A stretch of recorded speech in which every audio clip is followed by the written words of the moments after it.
Welcome back to another episode of Rebuilding the Palisades podcast. I'm Zach Fagan, and today we have Wade Weissmann from Wade Weissmann Architecture. Wade, thank you very much for coming in and talking with us. Well, thank you, Zach. It's awesome. Since we met, you were sharing with me about the podcast and the relevance of it, and of course, I thought it was a great opportunity for us to have a chat. Well, it's good to have you in, and the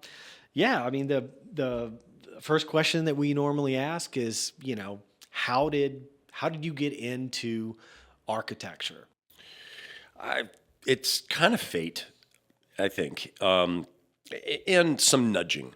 My grandfather was studying to be an architect when he was a young man, and they were living in Germany. He had 5 kids, and the struggles, pre-war of, having to provide for his wife and family, and then the war itself, being drafted and, sent to Italy for 5 years. He never got a chance to complete his studies.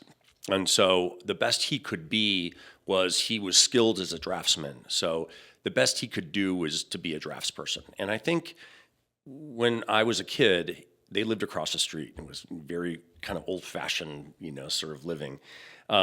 He would bring me books on architecture, things that he was intrigued by when he was studying architecture, just to see if I was interested, because he kind of did it for my brother and even my sister.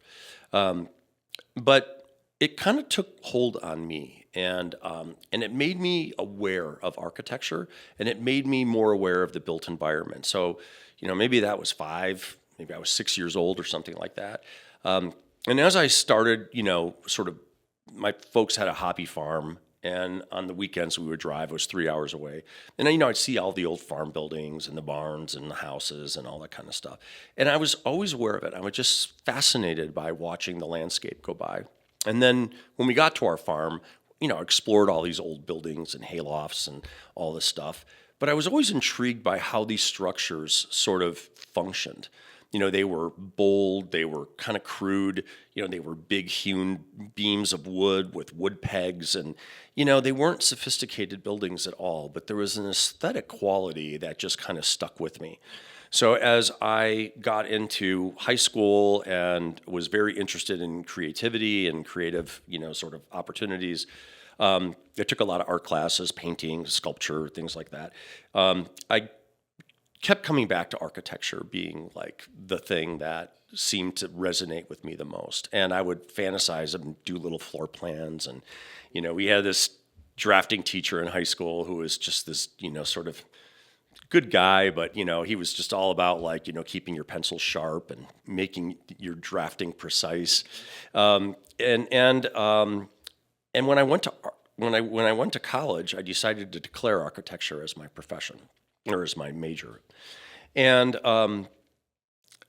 it was really an interesting time. So it was the early 80s, Midwestern kind of industrial city that was trying to resurrect itself, didn't know how to. And so there were huge areas of the city that were left, kind of scarred. The scarred industrial valley, the scars where the freeways were supposed to go that never got built, the scars of urban renewal. So we made that kind of our laboratory. And from a creative sense, it got me to look at blight a little bit differently and say, look at what we could create out of all of this. And so it propelled me to go to take a year in Europe and study at a small architecture school there. And upon my return, I ended up entering into a graduate program at the University of Pennsylvania. And I wanted my master's degree at that point. I wanted the credentials. And that was a little bit of a common theme. Afterwards, I was very interested in making sure that I got my license. But my first commission, and that's where the fate comes in, is it's 1991. There's a recession going on everywhere. I had won a really wonderful fellowship through a big firm on the East Coast. And they came to me upon my graduation and said, we can't hire you. We're in a recession, and I'm laying off people, and it just wouldn't be right visibly to the company and to the other employees. So I hate to say it, but we'd love to reserve you down the road to work in one of our offices, but we just can't hire you upon graduation.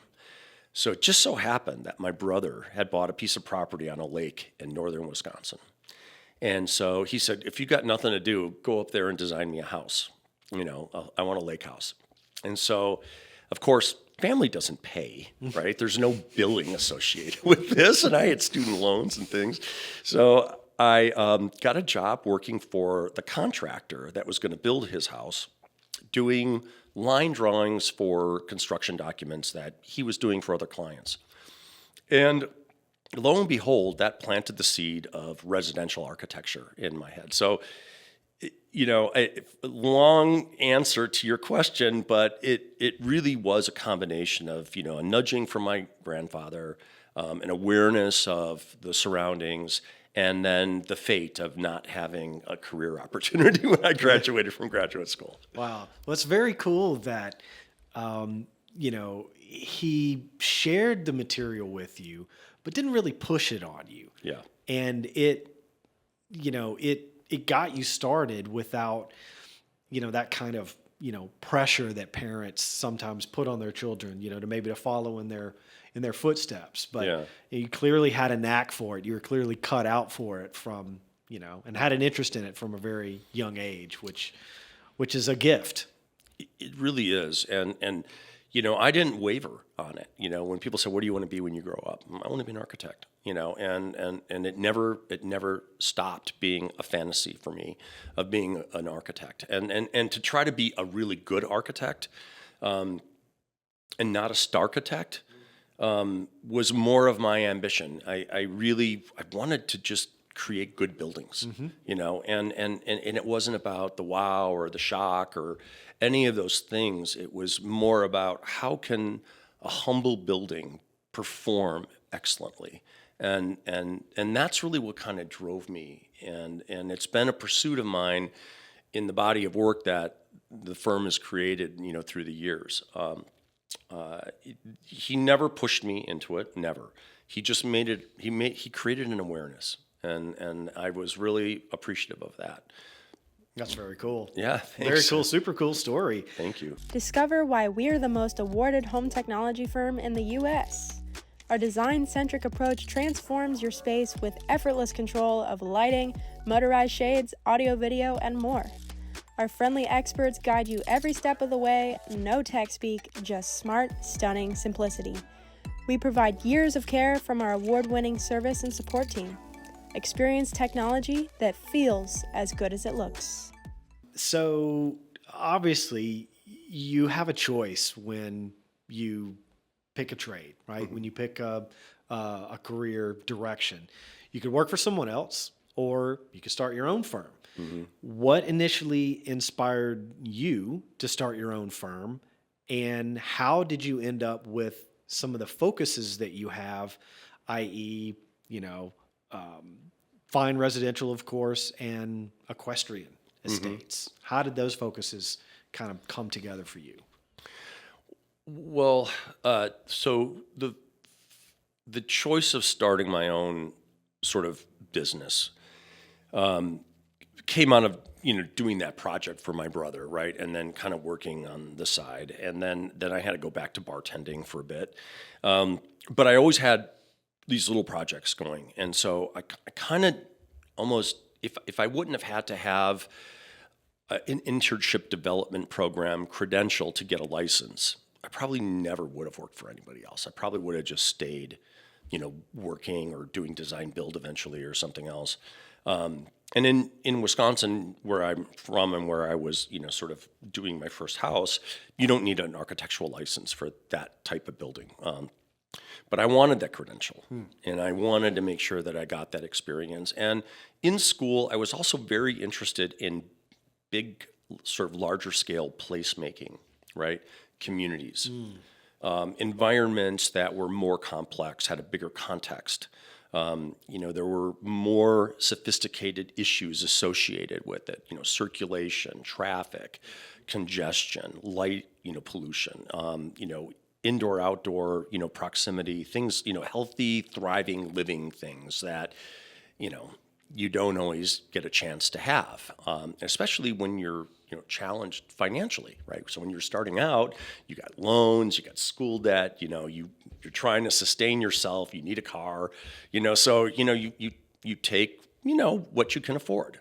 But I always loved the challenge of making that space, no matter how humble, into something that was comfortable and extraordinary in some way. And so I started hunting at antique shops and architectural salvage places and, picking up, debris and demolition, shops and things like that, just to be able to find raw materials that had character and interest that, you could use in sort of a crude way that would provide you with all of the function you needed, right? So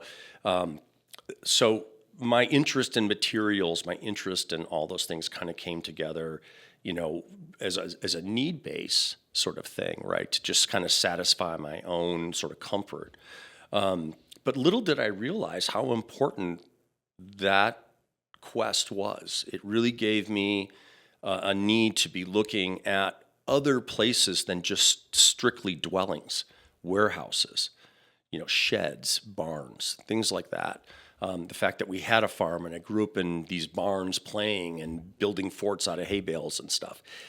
It really, I love that sort of agrarian backdrop. And so when our clients were interested or had interest in equestrian, it was like, of course I want to do your barn, and some people are like, that's not so glamorous. And I'm like, are you kidding? Utility is one of the greatest things that I find inspiring in design world, right? So it's not just the beautiful, it's not just the carvings, it's not the narratives and all the sophisticated sort of educated architecture, but sometimes it's, shelter and materials and Essentials. Authenticity. Yeah. And in being in those environments, I always found stimulating. My father, had a studio when I was a kid, and, it was not a glamorous space. It was, like this, right? Functional. Lights and cameras and, technology and, those kinds of things. And I loved it. I thrived in that environment. And so, that being in environments like that, I always found very stimulating. So that is sort of what drove me, further and further into my own sort of obsessions. I try to be as cool as possible, but I'm really a geek, and I geek out over stuff. And I would geek out over those kinds of buildings. I'd go into an old shed and the floor was literally just shattered industrial glass everywhere, right? And the reflections and the spines of light and the trees growing up through the middle of it, right? Because the roof is gone and all these huge industrial sheds were just, completely trashed. But wow, what an aesthetic, delicious space to be in. And those little elements like that, and awareness of those kinds of things, those sensory things, are things that I find that never go out of style, ever. Yeah, that's funny. I feel the same way about those big spaces, airplane hangars, kind of abandoned, factories and stuff like that. I've been in a handful of those, and I share that passion for those kinds of spaces. Yeah. I get a feeling when I'm in there, and even though they're trash and like you said, they're busted glass and stuff on the floor, it's still there's something about that big wide open space that just I don't know exactly what it says to me, but it definitely speaks to me. I enjoy that as well. Well, I'm glad I'm not the only one. Yeah, you're not the only one. Maybe I we're knew the I only wasn't. two, but we definitely share that. I went to California Adventureland in Disney, and I love that they kind of idolize that look, the origination of, aviation in Southern California and that aesthetic and the hangars and the metal panels. And they were trying so hard to create building systems that were just quick and easy to assemble. But there's a romance of that aesthetic that I just love because I don't really love the pole barns anymore. And I'm not fascinated with that part of it. But the other stuff has just got the right amount of grit. Yeah. No, indeed. Well, shifting gears a little bit to the fancy, I guess. Your firm definitely prides itself on, designing structures that are kind of like heirloom properties, right? That could be passed down, from one generation to the next. What does it really mean for you to create something that's timeless and enduring? So I think there's an essential ingredient to that ambition, and that is craftsmanship. It's I remember I had a professor in graduate school who used to say, can architecture be significant without craftsmanship? And everybody took different sides of that argument. And I became fascinated with, proving that you could have significant architecture without craftsmanship. Unfortunately, I've been proven wrong because there is a quality that comes out of something that somebody wants to retain for multi-generations. And it comes not only with sort of a timeless design or aesthetic, it comes with enduring craftsmanship. And not just from an aesthetic perspective, but from a technological perspective. How do you keep a double hung window operating for 200 years, right? And there are these things that, these buildings that were built with, huge sash sizes, right? Counterweights and chains, sort of hanging in the jambs, and having elements like that, really well executed elements like that, can be found. And when we talk to a client and they do say they want something multi-generational, those are the kinds of questions that you have to have, and the resources that I think you need to share with your client and say, okay, let's talk about a 100-year roof. Let's talk about a 150-year window. Let's talk about floors and garden elements and the things on the exterior of the building that are going to endure and look better in age, right? And we know what those are. They're not necessarily in hardy plank yet because it hasn't been around long enough, right? But it's going the right direction, right? It's fireproof, it's made of concrete, it's a resource that can be renewed and used over and over again. There are things that are merging in the building industry that I think, are new and are enduring enough that, I think that they have at least a good part of that criteria down. But for me, when someone says they want something that's multi-generational, what is iconic about the use of that building that would make it something that would be relevant long beyond the first generation who built it? What is that going to be? You go to these amazing old estates, especially in the Northeast, and they had equestrian stables and things, and you walk in there, and maybe generations subsequent to them didn't necessarily thrive in that environment, but you go in and you look at the buildings, and they have. And whether you use them as a stable or you use them as an art studio or a dance studio or a gym, I don't know, but you have the ability to revitalize those spaces for multi-uses.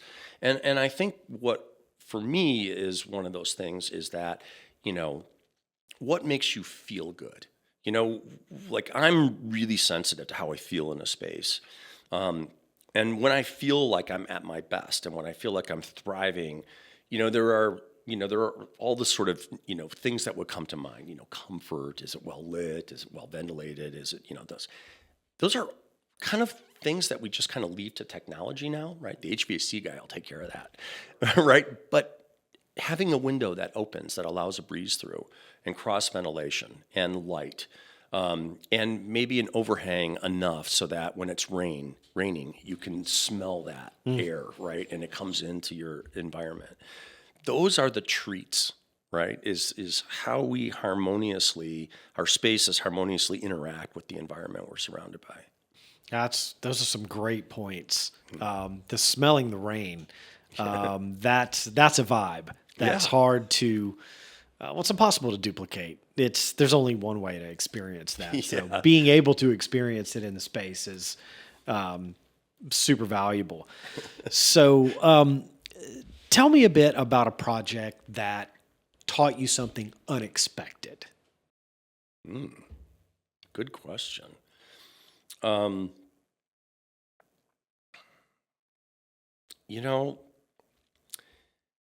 I was stylistically, I've been more drawn in my career to really good sort of modern architecture, you know. And in my first commission, I was really into Stephen Hall at the time, and he did this project in Dallas and Highland Park where you progress through the structure, and it was these ruin-like sort of walls and super expressive. And at the end, he created the flooded room, which was basically a gesture of the architecture going into a creek. And the water was swirling around it. And so for him, it was like, this final destination is this flooded room, so this unoccupiable space. And when I got that first commission in northern Wisconsin, damn it, I was doing a Stephen Hall masterpiece. I wanted warped planes. I wanted all this great sort of architecture that was contemporary and modern and, sophisticated.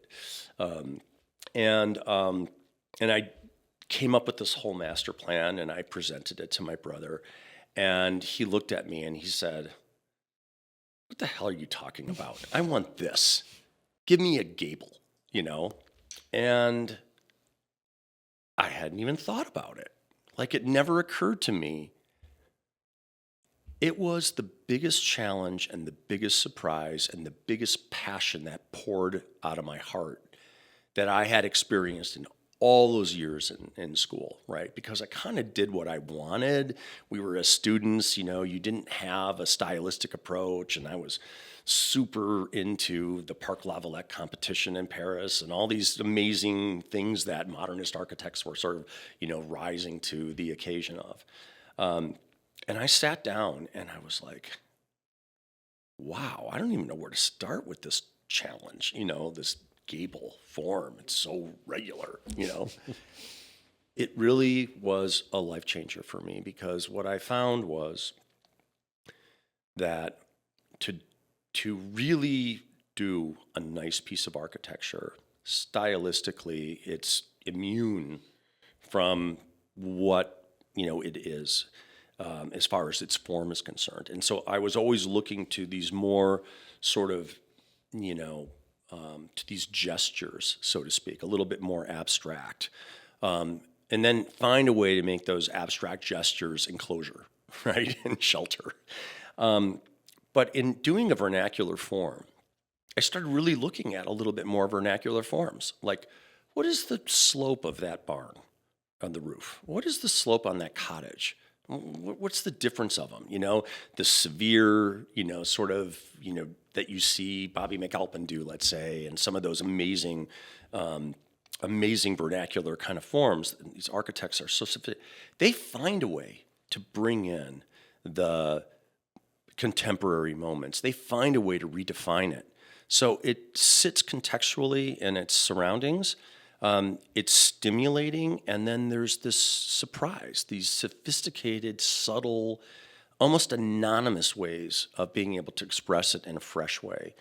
And it was really, it's interesting for me because it really made me start breaking down building elements into those little tiny assets. What is an eave detail? What's the overhang? What are the trim details around it to do a good piece of architecture that has more of a traditional flavor. So that, it's a good question, but it was, it was a profound impact on our career. Well, I mean, you have to learn it's one way or another, right? I long time ago, I had a professor that said something very simple but very profound. He said, "Well, how would you know if nobody told you?" And I've used that over and over again throughout the years to just kind of remind folks that are maybe up and coming. It's like, it's okay that you don't know this. Mm-hmm. It's okay. Like, I'm telling you that these other options are available, or there's other ways to do this, right? Yeah. Like, oh, well, of course you could go and read about it, but who knows exactly what to go and read when to prepare for the thing that they may need to do tomorrow. So how would you know if nobody told you? Well, I'm telling you, I want a gable, give me one of these kind of roofs, So it's amazing that he was able to, Brian was able to teach you this lesson early on. Very cool. Yeah. Very, very cool. A lot of us are ICAA members. As an ICAA member, how has your, education and interest in the classical kind of influenced, your architectural style? Well, when you look through, the inspirations of sort of modern living, you go back to the Greeks and the Romans, and there was this sort of sophisticated way of developing vocabulary for buildings, right? And so, these monumental columns, went through these sort of different phases, right, in history. There's Doric and Tuscan, and all the way to the most sophisticated, and the proportioning devices that they use, right? So if you were doing, a substantial monumental building, there was a way to sort of say, hey, what's the most pleasing proportion of a column? What are those elements? And, they were developed over centuries and centuries. And so I think, and there's been, books and, numerous architects used to, go to ancient Rome and Greece, and they would have to document the ruins, and then they would write essays about it, and the different orders. And so there's been this, I think, fascination with proportioning systems and with building elements that essentially had sort of sculpted architecture, right? And then of course the École des Beaux-Arts, which was kind of the first major school of architecture that embodied classicism, and so there's this long sort of historic relevance and family tree that affected everything, even to tract homes in the 20s, right? Cottages, the romantic, the picturesque. My God, and I know we're going to talk more specifically about the Palisades and the fire, the areas of Altadena. And, some of those neighborhoods were developed with a post-war aesthetic of tract housing for the most part, right? Post-war America was, still intact. Its industry base was vast and worldwide. There were people moving here from all over the place and everywhere. Levittown, and they, built all these little, sort of monopoly board cottages and homes. And before the war, we had plan books. We had, Sears and Roebuck. You could order, That's right. A fabulous, picturesque little English cottage right out of the catalog, and they would show up in giant boxes with everything you needed, and they would build them. And the neighborhoods, the traditional neighborhoods, with sidewalks and streetcars and bus routes and things like that, walkable, livable. Like, we didn't, we're trying to create, something somebody was proud of in a community. And there was this accepted variety of this texture and fabric in these new, or even traditional, suburbs. So I've always been fascinated by that. Like that, when I first saw those old plan books, and that, you could order this adorable little house, out of a catalog, I love it. And, you walk through those neighborhoods today and they're timeless. The trees are 80 years more, but, Sure. But the neighborhoods are timeless, and people love that. There's a romance about that. I mean, heck, some of us grew up in places like that. So, when I look at what our historic models are, I love that there's an organization like ICAA that is looking to preserve that, and not only preserve it, but continue to educate people to be aware of those devices, to be aware of those aesthetics, to be aware of the proportions. And since we are trying to produce timeless, multi-generational, heirloom type, projects, it's sort of a given that, we would draw or be drawn to an organization of like-minded professionals that can share resources so that we can be even better, so that we know about a woodworker that does fantastic cabinetry or furniture or something that allows us to be able to not only share what our challenges are from a design perspective, but what our solutions are going to be. And that's why we have a tendency to gather with like-minded individuals, because we're getting our minds expanded, not only in an aesthetic, but in the other resources that are open to us. Yeah, no, indeed. I love the group, and it's always, it's always a good event. I love all of it. And yes, there is, it's a necessity to fundraise, right? Sure. But they do it in a way that recognizes the talent and the advances that are made by, the individuals in our professions. And there's a vast variety, right? So it's fun to go to the Arthur Ross Awards in New York. It's fun to go to the Legacy Dinner here in LA. It's fantastic. Or to the, Piedmont Driving Club in Atlanta, and go to the Southeast chapter. And so we've been a part of like Great Lakes, Chicago, New York, the Southeast, and Florida, and now Southern California.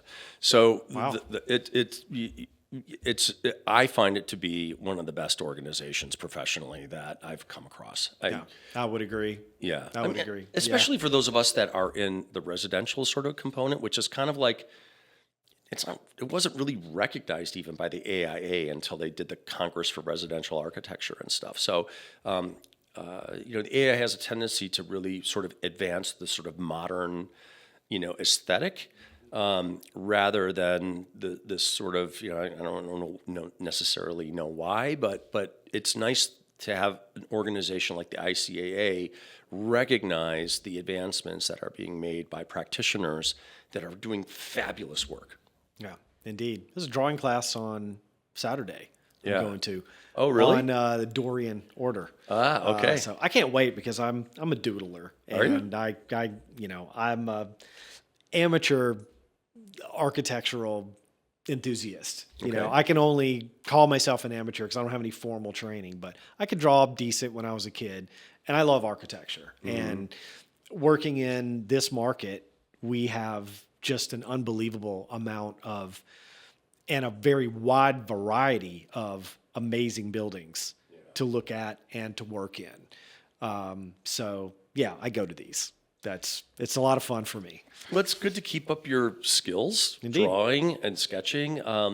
But it's also really interesting to learn about some of the roots of where some of these aesthetics came from and how they were developed and how they became embraced by the various educational sort of institutions when, promoting great architecture or civic architecture, things that are substantial, that sure. are a part of our culture and part of our social sort of interaction, right? And to respect those that came up with these orders, with these designs, with these proportions. It took time and a lot of talent, which, has been built up over literally thousands of years. It's taken us to get here. So, much respect to the classical architecture.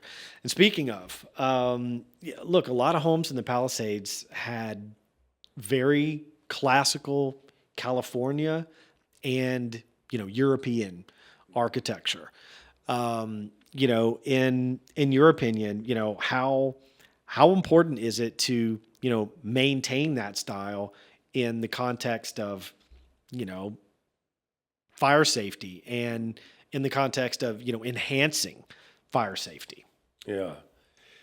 It's a great question, and it's being challenged right now everywhere in conversation. If you practice in Southern California, it's almost impossible to, not be aware of, the challenges that, California is kind of known for having, 6 layers of government overseeing every little thing. It creates a fairly long and ambitious design process, construction process. So how do you take something so unexpected, like a major tragedy like this, right? Like, 1 in 500 year type, tragedy, and learn from it, or even try to recover from it, And we're seeing how difficult that is, right? It really is difficult. It's not an easy thing to do. You hear criticisms about leadership and, all the other kind of government red tape and things. And I think I don't fault those individuals. They've just been confronted with something that's just so monumental and so devastating. It's almost impossible to think that there's a quicker solution because it still needs to be somewhat environmentally sensitive, and it needs to do that. Stylistically, there are always going to be those people who are sort of drawn to the romantic sort of styles, and I hope that some of that reemerges, out of the ashes. And not just from a purely romantic standpoint of trying to build it back exactly the way it was, I think that's wishful thinking. Sure. I think what I see is the lessons are the richness of the neighborhoods, right? The character of, walking down, sloped sidewalks and, are all those grades, handicap, compliant? Unfortunately, they probably aren't, right? They were built at a time when there was a different awareness, right? The materials and the choices, again, I think this kind of goes to creating anonymous good buildings, really good buildings. Are they good in their environment? Do they speak well with others? Do they provide a ability to thrive within them?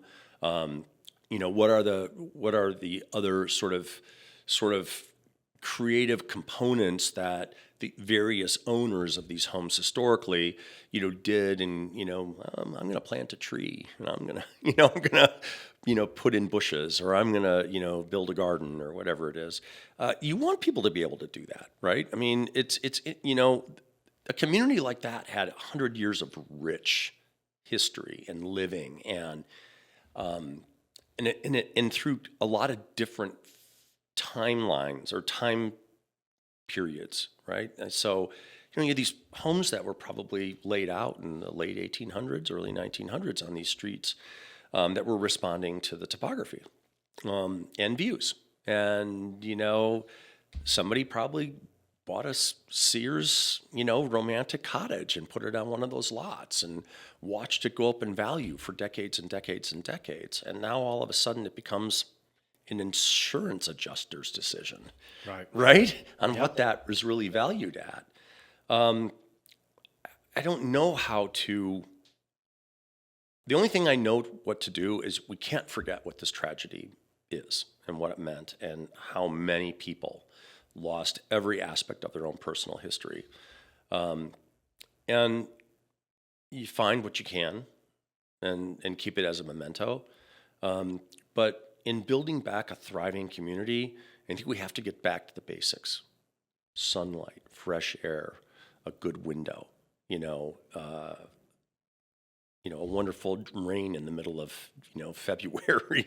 And try to find a way to do it in a little bit more durable way so that, should there be another flare up at some point with the drought, intermittent droughts that we have here, that there's still a way to not see such vast devastation.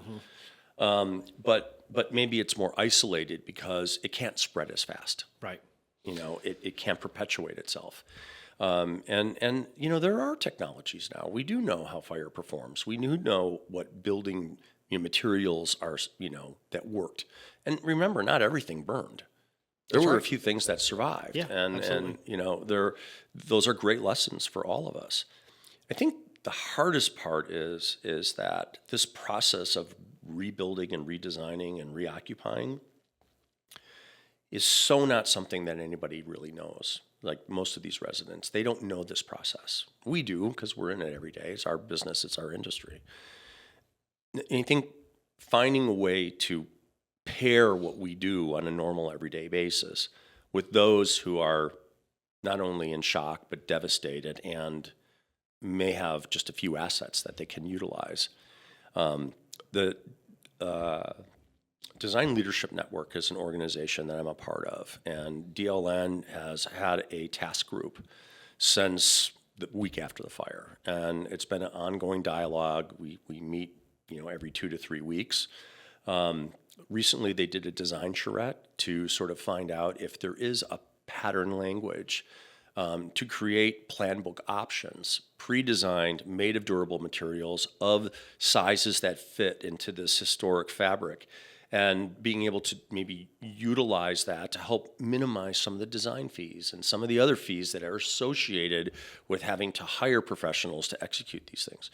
And that is, I think, such a valuable tour. In fact, yesterday I just got a questionnaire about it, talking about, what would you be willing to give up as far as your compensation, and how would you accomplish that? And what are some of the things that, we as a group in the design fields can, offer those individuals that may not have the kind of resources that others might have, right? To be able to hire all these consultants and, go through this design process and this permitting process.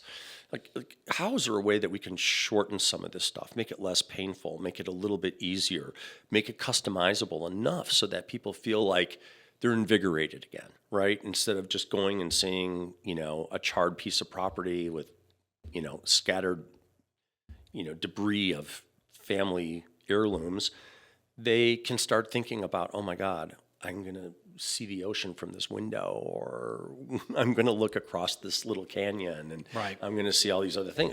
So there's an excitement that comes when you can finally, see that there's a new future on the horizon. There's something there to inspire somebody. Some hope. Yes, Yeah. hope. Without doubt. Without doubt.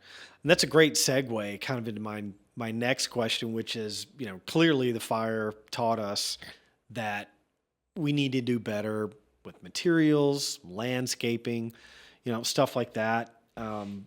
What are some of your thoughts on how we can improve as it relates to, of course, the landscaping aspect, what we plant, the proximity to the structure, defensible space, stuff like that, and materials, right? Because we're trying to, as much as we can, maintain, a vibe, right? And in trying to incorporate materials that are, necessarily, fireproof, right? How do you kind of balance those? And what are your thoughts on kind of what we've learned from this, from this incident? Well, right now, all my sort of answers are probably more theoretical than they are in practice. We've had inquiries, but a lot of people hesitant to pull the trigger on starting a design process until they understand, what the parameters are. How is a permitting process going to happen? What are their approved contractors? What are the consultants that are needed for the environmental concerns, things like that. So until we really know exactly how we can navigate some of those open-ended questions right now, I think a lot of people are a little hesitant on sort of pulling the trigger and dreaming too much yet. From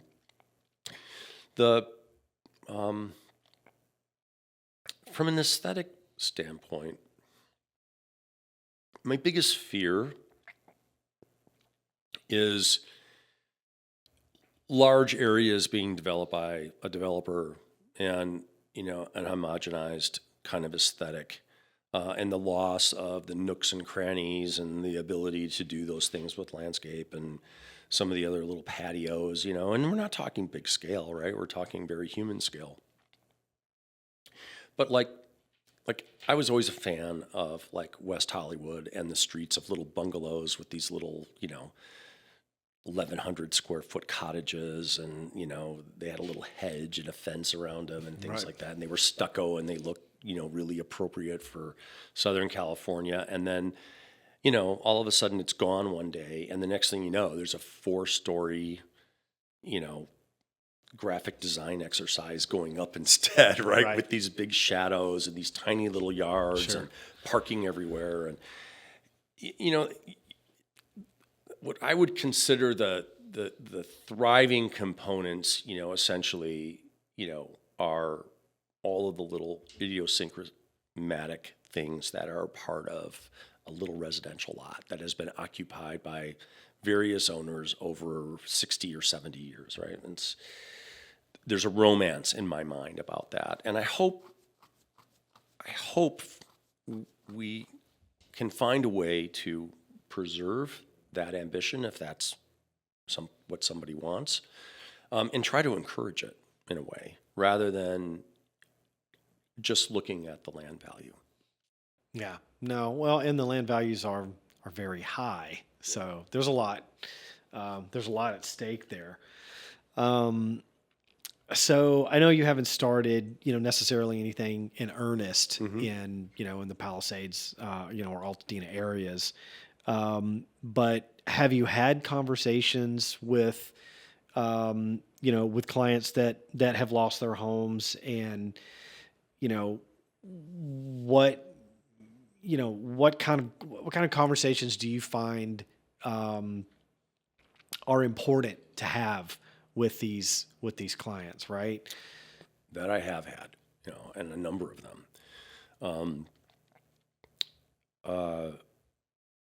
It's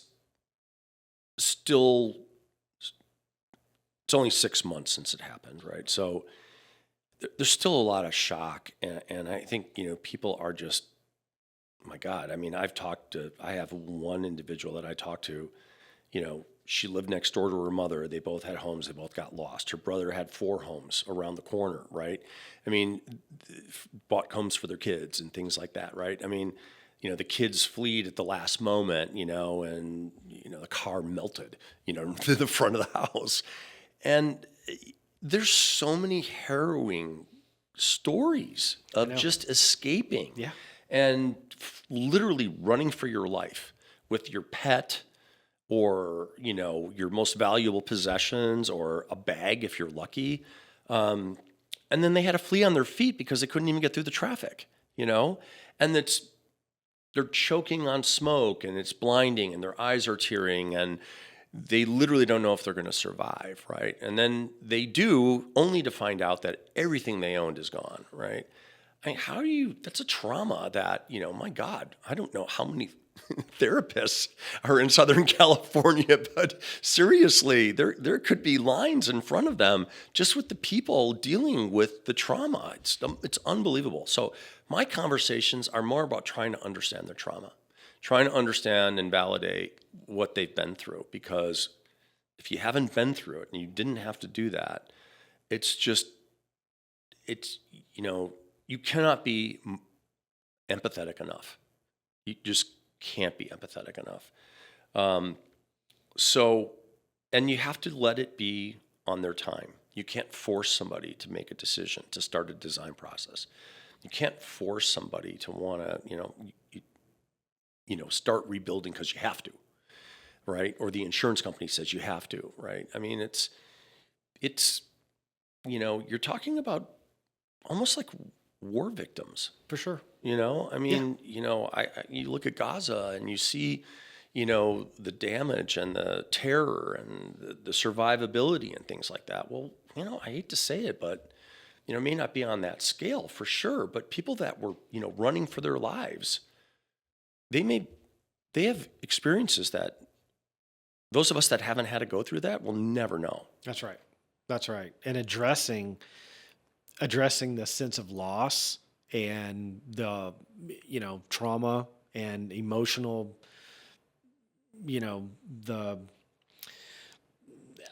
just all of it. I struggle to kind of even put words together, honestly, because when I watched it on the news, I couldn't believe what was happening. It seemed unreal. And to then I could just walk outside and look up and see this giant, plume of smoke. And of course I knew it was real, but it took a while to process. And I can't begin to say that I understand even remotely what it was like to be there, or to live through it, or to have, known someone that didn't live through it. Sadly, it did claim some lives. So I can imagine that, as an architect, you're so kind of deeply entrenched in all of the details and nuances of the project that you end up connecting with and kind of being a part of this trauma and all the emotions that the client is going through, whether you like it or not. Right. So I can imagine it puts you in a bit of a tough position. I would imagine maybe in a place emotionally that you maybe weren't prepared for. Is that fair? Yes, absolutely. I mean, the only way I can even consider making baby steps forward for some of the individuals is to, maybe just try to get them to reminisce about what their life was like before the fire a little bit. To say, where was your favorite place in the morning to have your coffee? Or what was your favorite moment in the house?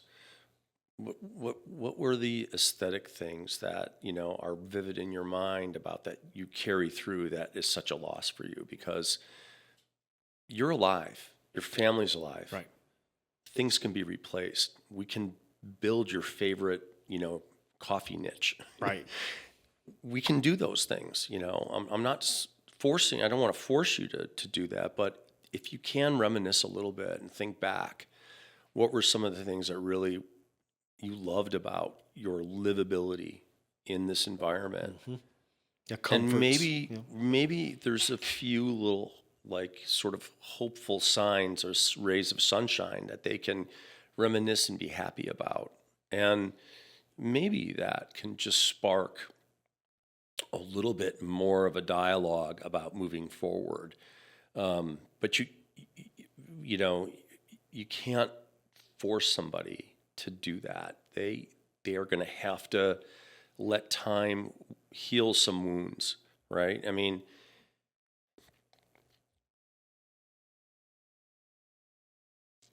I think that anybody that's been through a tragic loss that had to heal from that realizes that on the first day, it's impossible to think you'll ever be normal again. And you have people that have wisdom that have been through that march, can give you hope by saying, look, you'll never feel normal for some time. Don't even expect it. Don't force it. Live your life. Exist as you have to without a smile. But take it from me, in time, you will have those first steps. And time doesn't completely heal over. There'll always be a wound and a loss, but it won't make you cry. Indeed.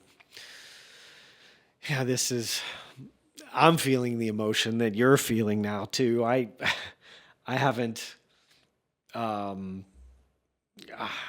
tried to not let myself break apart through this as well. And look, we're all going to get through it. And there's going to be some really tough times that we're all going to have to go through in order to get there.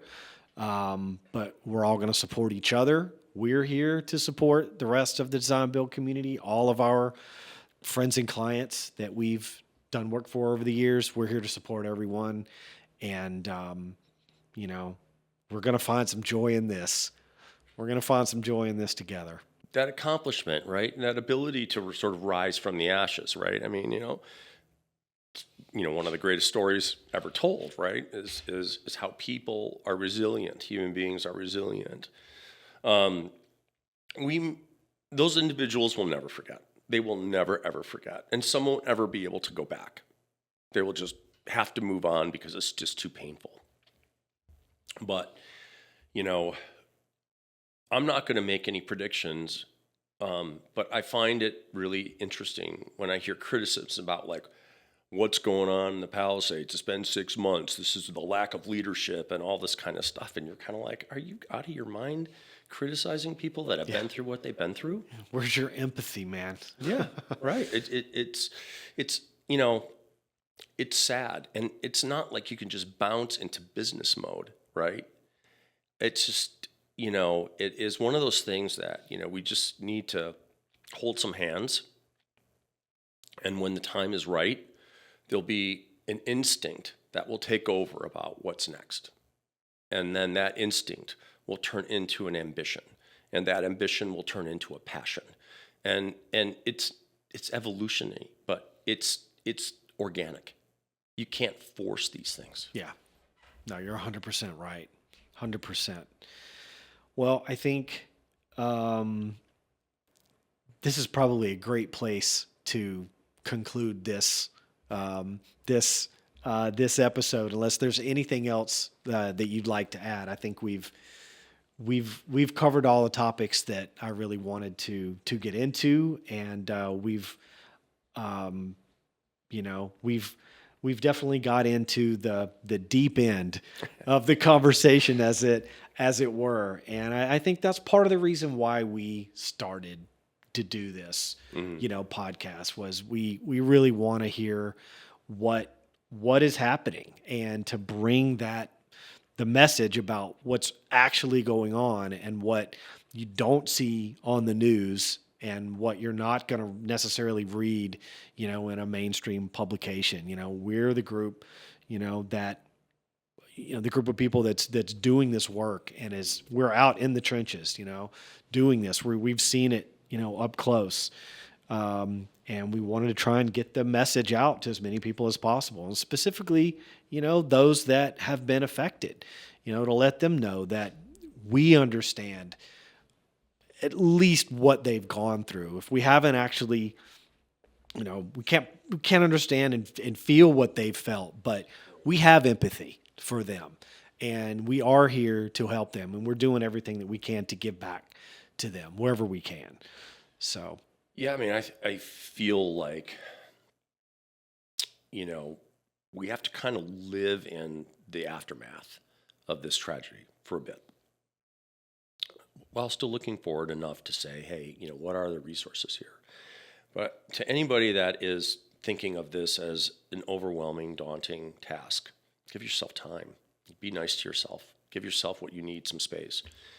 There are amazing practitioners out there that are willing to help, that are sensitive, that can create, a path forward. And I hope through individuals like yourself and some of the other, design professional, organizations, there are people who are right now. And what's interesting is in the ingredients of those groups are people that actually did lose their homes, right?